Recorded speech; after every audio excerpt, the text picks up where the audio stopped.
The unexamined life is not worth living, Socrates declared, but here's what most people miss. Examination without action is just mental entertainment. Right now, as you watch this video, there's a conversation happening in your head.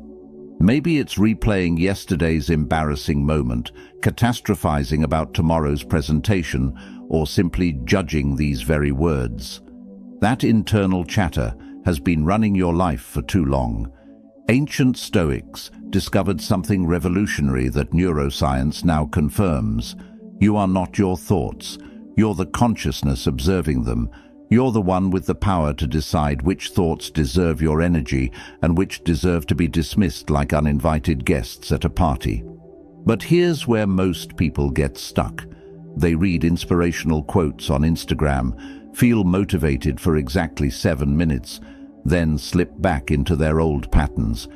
Knowledge without application is just sophisticated procrastination. Today we're going beyond feel-good philosophy into 8 battle-tested strategies that have helped humans navigate chaos for over 2 millennia. The Stoics understood something that modern self-help often misses. True control comes not from managing your circumstances, but from mastering your responses. When you organize your inner world, when you learn to operate from calm clarity rather than emotional reactivity, everything else begins to align. What makes Stoicism uniquely powerful is that it works in silence. You don't need to announce your transformation on social media or wait for perfect conditions. These principles work quietly, one decision at a time, one thought at a time, one day at a time. Before we dive in, if you believe in growth and inner power, hit that like button and subscribe. Drop this affirmation in the comments. I take control of my life in silence. Let's begin this journey inward. Number 1. The dichotomy of control. Stop fighting unwinnable battles. The foundation of Stoic wisdom rests on one deceptively simple concept. Some things are within your control, others are not. Epictetus, who understood powerlessness as a former slave, taught that wealth consists not in having great possessions, but in having few wants. This principle extends far beyond material goods. It's about understanding where your actual power resides. Make a mental inventory of everything currently stressing you out. Your boss's unpredictable moods, your teenager's life choices, economic uncertainty, your extended family's opinions about your career, tomorrow's weather, how attractive others find you. Here's the uncomfortable truth. You have precisely zero control over any of these things. Yet, how much mental real estate do they occupy? Now consider what you control completely. Your thoughts about these situations, your emotional responses, your decisions about how to act, the effort you invest, the values you choose to embody, and the meaning you assign to events. This is your domain of sovereignty, and it's more expansive than you realize. The magic happens when you redirect energy from unwinnable battles. Consider how much mental bandwidth you've wasted trying to control others' opinions, manipulate someone's behavior, or prevent every possible negative outcome. That energy is precious currency that, when invested in your actual sphere of influence, yields exponential returns. Marcus Aurelius, who ruled an empire while maintaining inner peace, reminded himself daily, confine yourself to the present. The present moment is where your control lives. The past is sealed, the future remains unwritten. But right now, in this moment, you have complete authority over your breath, your posture, your next word, your next action. Here's your practical implementation. Create 2 columns labeled My Control and Not My Control. For the next week, every time you feel stressed, categorize what's triggering that feeling. For anything in your control column, take 1 concrete action. For anything outside your control, practice acceptance and let it go. You'll discover something remarkable. Anxiety decreases because you're no longer fighting impossible battles. Effectiveness increases because you're focusing energy where it actually creates change. Relationships improve because you're no longer trying to control others. And self-confidence grows because you're finally exercising your true power. Living according to this principle isn't passive resignation, it's strategic focus. When you align your efforts with what you can actually influence, you become unstoppable in the areas that matter most. Number 2. The view from above. Gain cosmic perspective. Marcus Aurelius wrote these words while dealing with plagues, wars, and betrayals. You have power over your mind, not outside events. Realize this, and you will find strength. He discovered that changing your perspective literally changes your reality. This second strategy teaches you to zoom out and see challenges from a broader vantage point. Picture yourself right now in this moment. Now mentally zoom out to see yourself in your current location, then your neighborhood, city, state, country, continent. Keep expanding. See Earth floating in space, our solar system, our galaxy, among billions of others. From this cosmic perspective, how significant does your current worry actually appear? This isn't about minimizing legitimate problems or pretending difficulties don't matter. It's about right-sizing them so you can respond with clarity instead of being overwhelmed by emotional intensity. When you're trapped inside a problem, it feels like the entire universe. When you step back, solutions often become visible that were completely hidden from ground level. Ancient Stoics called this the view from above, and modern neuroscience validates its effectiveness. When you mentally step outside your situation and observe it as if advising a friend, your prefrontal cortex, responsible for rational thinking, becomes more active while your amygdala, the brain's fear center, calms down. This neurological shift literally alters how you process information. Seneca practiced this daily, understanding that most suffering comes not from what happens to us, but from the stories we tell ourselves about what happens. The view from above reveals these stories as just one possible interpretation of events, not absolute truth. Next time you face a challenging situation, ask yourself, how will this matter in 5 years? What advice would I give my best friend facing this exact scenario? If I were watching this happen to someone else in a movie, what would I think they should do? What opportunity might be hidden in this challenge that I can't see from up close? William James noted, "The greatest weapon against stress is our ability to choose one thought over another." The view from above gives you that choice. Instead of being trapped in emotional intensity, you can consciously choose a broader, more balanced perspective. Practice this daily. When stuck in traffic, zoom out. When someone triggers you, zoom out. When worried about money or relationships, zoom out, not to escape reality, but to see it more clearly. This builds emotional resilience over time. The more you train yourself to step outside problems, the less those problems control you. Drop this affirmation in the comments. I choose perspective over panic in every situation. Number 3. The obstacle as the path. Transform resistance into strength. The impediment to action advances action.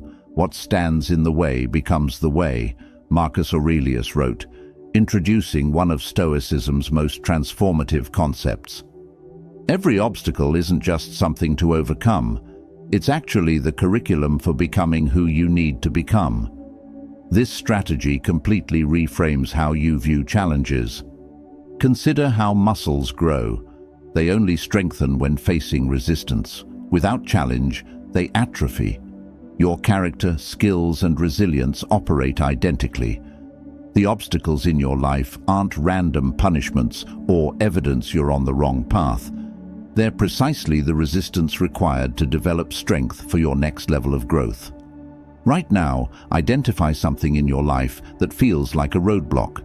Perhaps financial strain, a difficult relationship, health challenges, career setbacks, or personal limitations. Traditional thinking sees these as negative forces to eliminate or avoid. Stoic thinking is radically different.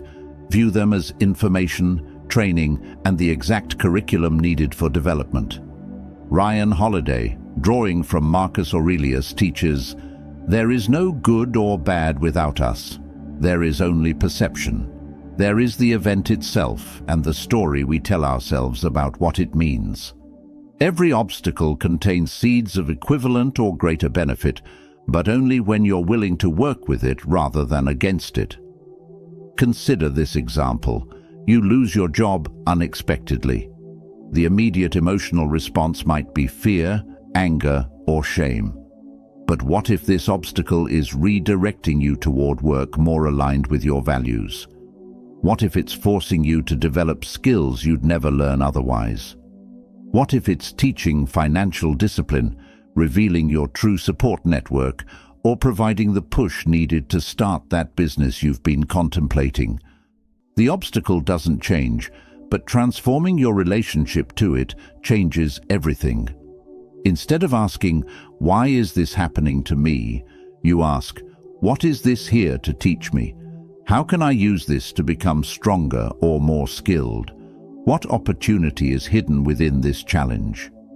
James Stockdale, a Navy admiral who survived years of torture as a prisoner of war, credited Stoic philosophy with his survival.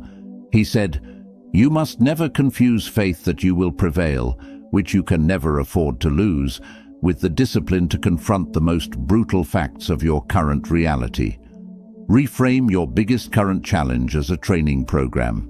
If it involves a difficult person, they're training you in patience, boundary setting, or communication. Financial struggles train resourcefulness, prioritization, and discipline. Health issues train self-care, resilience, and clarity about what truly matters. This isn't about pretending obstacles don't hurt. Some are genuinely painful and difficult. But even in legitimate hardship, you have a choice. Be destroyed by the obstacle or be forged by it. Start small. Next time you hit traffic, use it as patience training. When technology malfunctions, practice problem solving and adaptability. When someone criticizes you, train emotional regulation and self-reflection. Every small obstacle becomes a repetition in life's gymnasium. The more you practice this mindset, the more you'll notice that obstacles often redirect you toward better outcomes than originally planned. That rejection led to a superior opportunity. That failure taught something crucial. That difficult period strengthened relationships or clarified priorities. Drop this affirmation in the comments. Every obstacle is my training ground. Number 4. Negative visualization, the counterintuitive path to gratitude. Nothing, to my way of thinking, is a better proof of a well-ordered mind than a man's ability to stop just where he is and pass some time in his own company, Seneca wrote. He also taught something counterintuitive, regularly imagining loss. This fourth strategy, premeditatio malorum, or negative visualization, isn't pessimism. It's building unshakable gratitude and emotional resilience by mentally preparing for life's inevitable changes. Look around you right now. Notice the people in your life, your health, your home, your abilities, your opportunities. These feel permanent, don't they? They seem like they'll always exist. But Stoics understood a fundamental truth most people avoid. Everything you have is temporary, not to frighten you, but to awaken you to this moment's preciousness. Negative visualization isn't dwelling on worst-case scenarios or attracting misfortune through pessimistic thinking. It's periodically imagining the loss of valued things so you can appreciate them more fully while present and be emotionally prepared if circumstances change. It's the difference between being blindsided by loss and meeting it with grace. Marcus Aurelius practiced this daily, writing, "Loss is nothing else but change, and change is nature's delight." He would imagine losing his imperial position, his health, even his life, not for self-torture, but to remember these things were borrowed from the universe. This practice generated deeper gratitude for each day and reduced attachment to outcomes beyond his control. Here's practical application. Once weekly, spend a few minutes imagining life without something currently taken for granted. What if you couldn't see this beautiful world? How much more vibrant would colors appear today? What if you couldn't walk? How much more would you appreciate each step? What if you lost your job tomorrow? What skills and relationships would you rely on? What if a loved one disappeared from your life? How much more present would you be in your next conversation with them? This isn't morbid thinking, it's realistic thinking. These changes will eventually happen to everyone. The question is whether you'll be completely unprepared and devastated, or whether you'll have built emotional resilience to handle life's inevitable transitions with dignity. Something profound happens when you practice negative visualization regularly. You start noticing ordinary miracles everywhere. Morning coffee tastes richer when you realize you might not always enjoy it. Your partner's laugh becomes more precious when you remember nothing lasts forever. Your health feels more valuable when you imagine losing it. Epictetus, who experienced genuine loss as a disabled slave, taught, "He is a wise man who does not grieve for the things which he has not, but rejoices for those which he has." Negative visualization trains this wisdom. Instead of constantly focusing on what you lack, you develop deep appreciation for what exists. This practice also prepares you emotionally for actual loss. When you've mentally rehearsed different scenarios, you're not starting from zero if difficulties arise. You've already considered how you might respond, what resources you could access, what matters most. You become emotionally anti-fragile, not just able to handle challenges, but able to grow stronger through them. Tonight, before sleeping, spend 2 minutes imagining life without one thing you're grateful for. Tomorrow, choose something different. Notice how this affects your appreciation and presence throughout the day. Notice how much more intentional you become with time and relationships. This isn't about living in fear or becoming pessimistic. It's about living with wisdom. When you stop taking things for granted, you show up differently.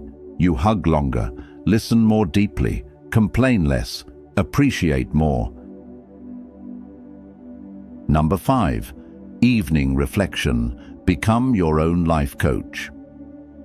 Every day offers a complete cycle of learning, growth, and renewal, yet most people let valuable insights slip away without extraction. The 5th strategy is perhaps the most practical, evening reflection, where you deliberately examine your day to extract wisdom and set intentions for tomorrow. This single habit accelerates personal growth more than almost any other practice. Seneca ended every day conducting what he called a personal audit. When the lamp is taken away and my wife has fallen silent, I examine the whole day and go back over what I've done and said, hiding nothing from myself, passing nothing by. This wasn't self-torture or harsh judgment. It was the practice of someone committed to continuous improvement. Most people end their days collapsing into mindless entertainment or social media scrolling. They let experiences pass by without processing them into wisdom. It's like having access to a gold mine but never bothering to extract the gold. Transform your evenings into powerful growth tools by spending 10 minutes asking these 4 questions. What did I do well today that I want to repeat? What did I do poorly that I want to improve tomorrow? What did I learn about myself, others, or life in general? What am I most grateful for from today? This practice is powerful because you're not just reviewing, you're learning. When identifying what you did well, you reinforce positive patterns and build confidence. When identifying areas for improvement, you take ownership and set clear growth intentions. When extracting lessons, you transform experiences into wisdom. When identifying gratitude, you train your brain to notice the positive. Marcus Aurelius filled journals with these evening reflections, which became his famous meditations. He wrote, "At dawn, when you have trouble getting out of bed, tell yourself, 'I have to go to work,' as a human being." His evening reflections helped him remember his purpose and prepare mentally for the next day's challenges. Here's a specific example of this process in action. Let's say you had an argument today. Instead of just feeling bad and moving on, use evening reflection to dig deeper. What triggered you? What could you have done differently? What did this reveal about your values or boundaries? How can you approach similar situations better? What can you learn about the other person's perspective? This single argument becomes a masterclass in communication and emotional intelligence, or perhaps you accomplished something you're proud of. Instead of just feeling good and forgetting, analyze what made it possible. What mindset did you bring? Which actions were most effective? How can you replicate this success? What strengths did you utilize? This success becomes a template for future achievements. Evening reflection also serves another crucial purpose. It helps you sleep better. When you process the day's events consciously, your subconscious doesn't need to keep churning through unresolved thoughts and emotions. You literally put the day to rest by examining it deliberately. Here's your practical system. Keep a notebook by your bed. Every evening, write down one thing you did well, one thing you want to improve, one thing you learned, and one thing you're grateful for. Don't write essays. A sentence or two for each is sufficient. The magic isn't in the writing, it's in the thinking the writing forces. As Cicero observed, the life of the dead is placed in the memory of the living. Your evening reflections become a record of your growth, a testament to your commitment to improvement. Over time, you'll identify patterns. What consistently creates fulfillment? Which triggers need attention? What environments bring out your best? This practice builds invaluable self-awareness. Most people live on autopilot, reacting without understanding their patterns. Evening reflection makes you the scientist of your own life. You discover what works and what doesn't, what aligns with your values and what takes you off track. After 1 week of evening reflections, you'll notice increased intentionality. After a month, you'll be amazed at your improved effectiveness. After a year, you'll have a complete record of growth that becomes increasingly valuable over time. Drop this affirmation in the comments. I grow stronger and wiser with each day. Number 6. The sacred pause, mastering the space between stimulus and response. Viktor Frankl discovered in concentration camps, between stimulus and response, there is a space. In that space is our power to choose our response. In our response lies our growth and our freedom. The Stoics taught this principle centuries earlier. The sixth strategy involves finding and expanding that crucial moment between what happens to you and how you react. This space is where your deepest power resides. Right now, someone could say something triggering, and you might react instantly with anger, defensiveness, or hurt. That reaction feels automatic, inevitable. But that's an illusion. There's always space, even microseconds, between trigger and response. Stoics trained themselves to find that space and use it consciously. Epictetus taught, it's not what happens to you, but how you react to it that matters. This aligns with neuroscience. Between the moment your brain registers a stimulus and your response, multiple neural pathways fire. Most people let the fastest, most primitive pathway, fight or flight, determine their reaction. but you can train yourself to engage your prefrontal cortex, responsible for rational decision-making. Consider the last time someone cut you off in traffic. The stimulus was clear, but your response was chosen, even if it didn't feel that way. You could have chosen anger and spent 10 minutes fuming. You could have chosen curiosity, wondering what emergency they might be rushing toward. You could have chosen compassion, sending good thoughts for their safety. Same stimulus, completely different responses, each creating different internal experiences and outcomes. This space between stimulus and response is where emotional freedom lives. When you react automatically, external circumstances control you. When you respond consciously, you exercise your deepest human capacity, choosing your attitude and actions regardless of surrounding circumstances. Marcus Aurelius practiced this daily, reminding himself, "You have power over your mind, not outside events. Realize this, and you will find strength."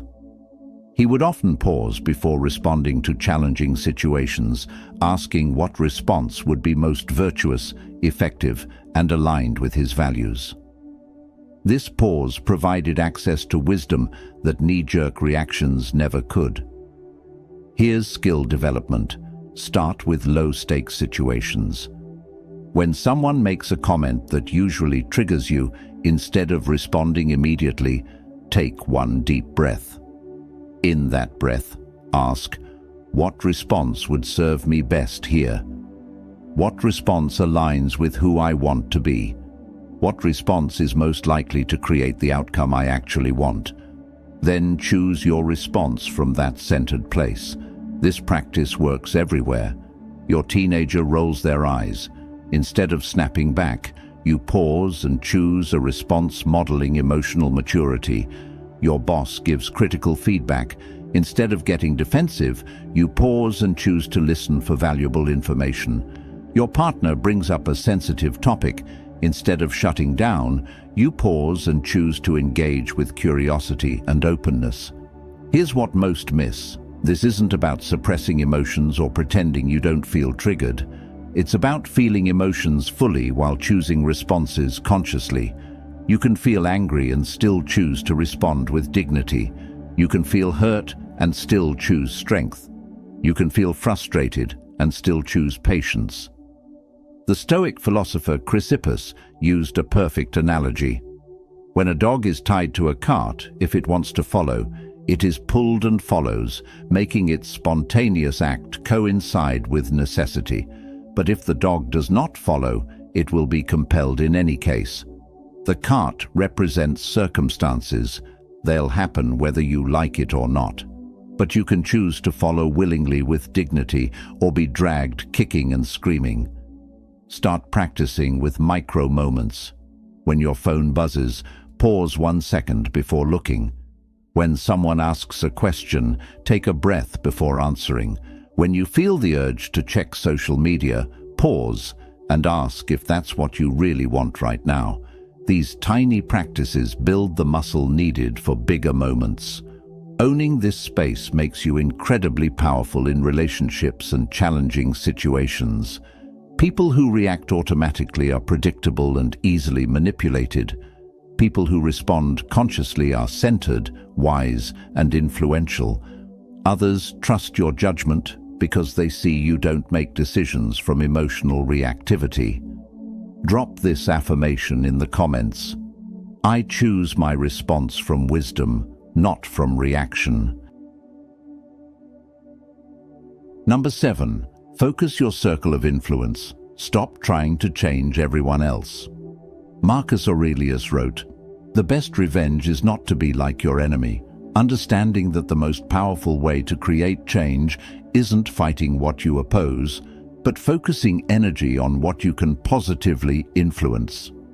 The 7th strategy involves identifying your circle of influence and directing all energy there, rather than wasting it on things beyond your control. Imagine 3 concentric circles. The innermost represents your direct control: thoughts, emotions, decisions, actions. The middle circle represents your influence, relationships, work environment, community impact. The outermost represents your concern, global politics, natural disasters, other people's choices, the past, the future. Most people spend most energy in that outer circle, feeling frustrated and powerless. Stoics focus on inner circles, where they can actually make a difference. Your circle of influence is larger than you think, but smaller than your circle of concern. You can't control company layoffs, but you can influence your organizational value by developing skills and building relationships. You can't control your teenagers' choices, but you can influence them through your example, availability, and the home environment you create. You can't control political outcomes, but you can influence your community through volunteering, voting, and modeling desired values. Stephen Covey, drawing from Stoic principles, observed, "As we focus on our circle of influence, it expands. As we focus on our circle of concern, it shrinks our circle of influence." This seems counterintuitive, but proves true. When you spend energy complaining about uncontrollable things, you become less effective at influencing what you can control. When you focus on your influence areas, that influence grows. Consider workplace frustration.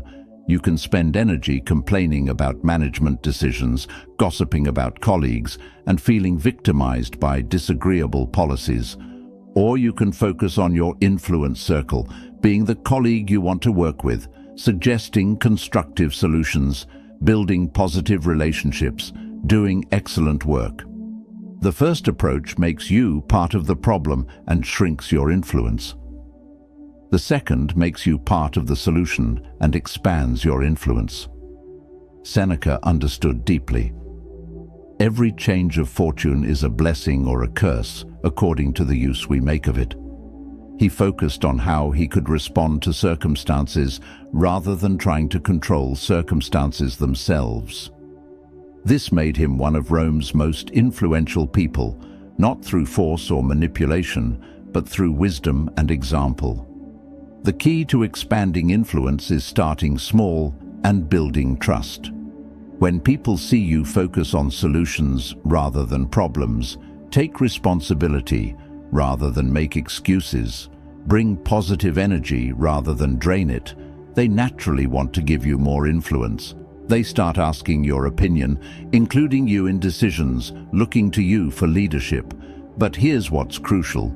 You expand influence not by seeking it, but by being worthy of it. Stoics called this living according to virtue. When you consistently act with wisdom, justice, courage, and self-discipline, people notice. They may not think about it consciously, but they feel safer around you, trust your judgment more, and become more likely to be influenced by your example. This also works in reverse. When you stop trying to control things outside your influence circle, you free enormous amounts of mental and emotional energy. Consider how much time you spend worrying about news you can't influence, others' opinions you can't control, or past decisions you can't change. That energy could be redirected toward health, skills, relationships, contribution, areas where you can create positive change.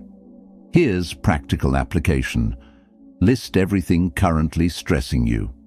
For each item, ask, is this in my circle of direct control, my circle of influence, or just my circle of concern? For concern items, practice acceptance and letting go. For influence items, identify one concrete action you can take. For direct control items, take immediate action. As Lao Tzu observed, the sage does not attempt anything very big and thus achieves greatness.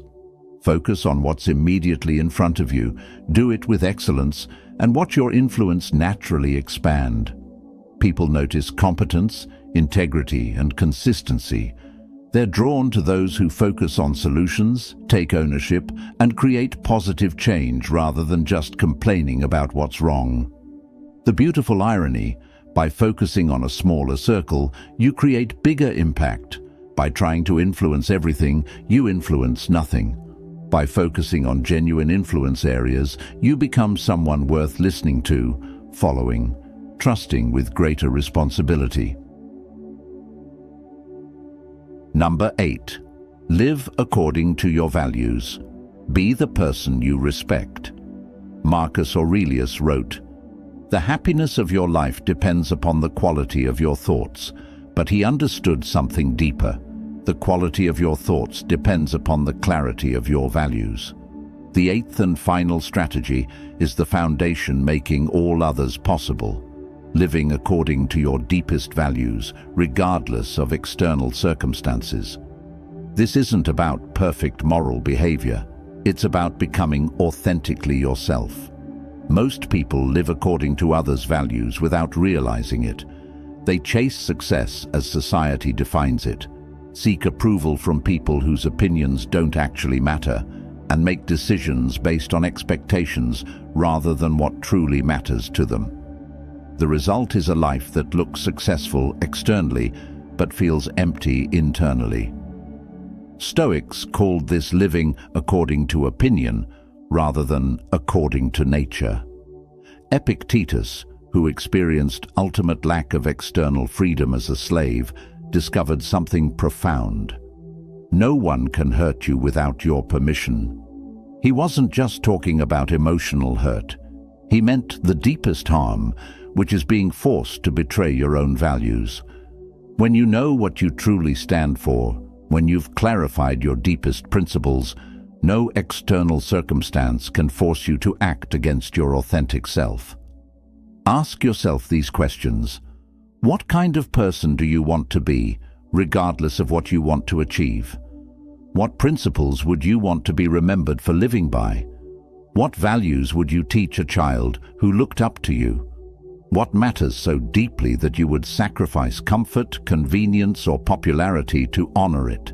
These aren't easy questions, but they're the most important you'll ever answer. Stoics identified 4 cardinal virtues, forming the foundation of meaningful life: wisdom, justice, courage, and temperance. But your personal values might be expressed differently, perhaps as authenticity, compassion, growth, service, creativity, or connection. Specific words matter less than deep reflection and conscious choice.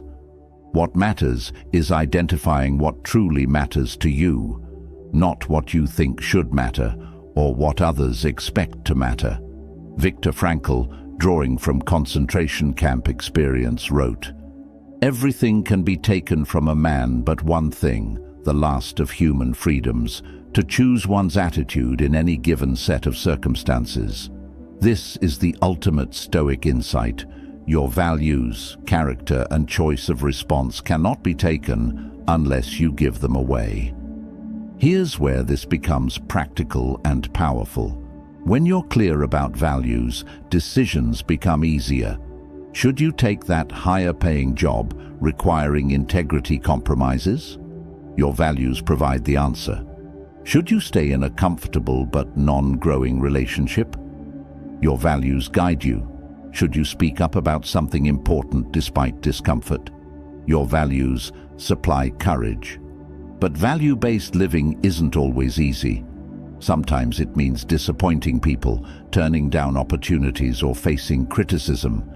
Sometimes it means admitting you were wrong, making difficult changes, or standing alone. Seneca understood. Every new beginning comes from some other beginning's end. Living authentically often requires letting go of who others expect you to be, so you can become who you truly are. Value-based living creates what psychologists call intrinsic motivation. You're no longer dependent on external rewards or approval for fulfillment. When you act in alignment with deepest values, you experience satisfaction no external achievement can provide. You become what Stoics called self-sufficient, not because you don't need others, but because your sense of worth and direction comes from within. Here's practical application. Write down your top 5 values. For each, write a specific example of how you could live that value more fully this week. Then, before significant decisions, ask, which choice better honors my deepest values? Let values be your compass, especially when the path is unclear. This practice also transforms how you handle setbacks and failures. When something doesn't go as planned, instead of just feeling disappointed, ask, did I act according to my values? Did I bring my best self to this situation? If yes, you succeeded regardless of external outcome. If no, you have clear direction for improvement. As Maya Angelou observed, a man's character is his fate. Values shape character, and character shapes destiny. Not through magical thinking, but through practical reality. People of clear character make different choices, attract different opportunities, and create different outcomes than those who drift without clear principles. Stoics believed the only true success is becoming the person you were meant to be, living with virtue, wisdom, and authenticity regardless of external circumstances. This final strategy brings together all others, mastering what you control, maintaining perspective, using obstacles as growth opportunities, practicing gratitude, reflecting for continuous improvement, choosing conscious responses, focusing your influence, and grounding everything in your deepest values. These 8 Stoic strategies aren't just ancient philosophy. They're a blueprint for taking control of your life starting today. You now possess tools that have helped people navigate challenges, find meaning, and build resilience for over 2 millennia. The question isn't whether these strategies work. History has proven they do. The question is whether you'll use them. Marcus Aurelius reminded himself daily, confine yourself to the present. Right now, in this moment, you have a choice. You can close this video and return to old patterns of thinking and reacting, or you can choose one strategy and begin applying it immediately. You can continue letting external circumstances control your inner world, or you can start organizing your life from the inside out. Stoicism's beauty is that it works in silence. You don't need to announce your transformation or wait for perfect conditions. You can start mastering the dichotomy of control with your very next thought. You can practice the view from above with your current challenge. You can turn today's obstacles into tomorrow's strength. You can begin appreciating what you have before it's gone. Remember, these aren't concepts to understand, they're tools to use. Stoics were practical people needing practical solutions for real problems. They developed these strategies not in comfortable classrooms, but in life's arena, facing genuine hardship with wisdom and grace. Your life is waiting for you to take control of it. Not control of everything that happens to you. That's impossible. But control of who you become in response to what happens, that's completely within your power. Start today, start small, but most importantly, start. Before you go, hit that like button if this video has given you practical tools. Share it with someone who needs this message. Comment below which strategy resonates most with you, and subscribe because your journey to a more organized, purposeful life is just beginning. The ancient Stoics organized their lives in silence, built their character in private, and changed the world through their example. Now it's your turn. Drop this final affirmation in the comments. I choose